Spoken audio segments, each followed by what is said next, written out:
So in today's video we are going to discuss how you can create a bootable USB drive without any USB drive.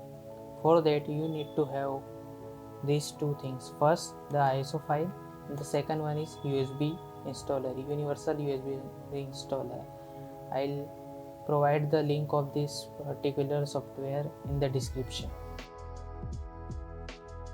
For that press Windows plus X and select disk management.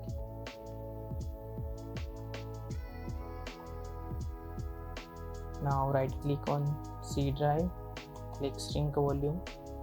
Here you need to enter the size of USB drive. So in my case 8 GB is enough. Make sure the size of USB drive is greater than the ISO file. So click on shrink.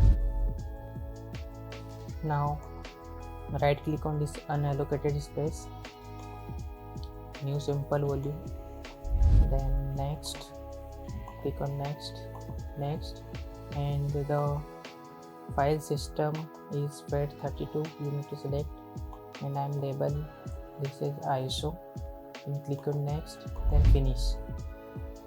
So now we have this is 8 GB partition.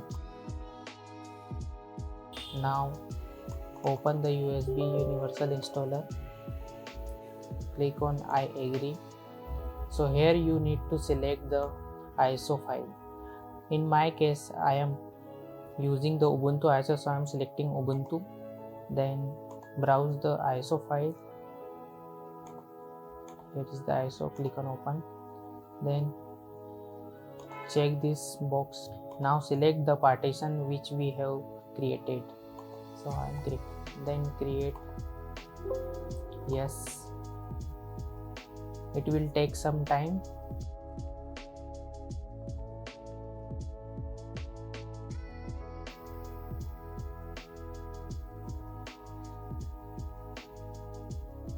Now this process is completed, click on close. So after that you need to open boot menu. If you don't know how to open the boot menu of your system, just follow me. Right click on the desktop, click on new, then shortcut, then type here shutdown space /r/fw/t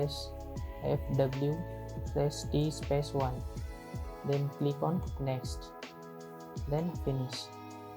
Now right click on this, run as administrator. After running the shortcut you will see this window after restart. So press F9 to enter in a boot device option. After that you will see the EFI HDD device, the second number, which is our USB drive. So click on that and press enter. And here you can see we are successfully boot from our internal USB drive.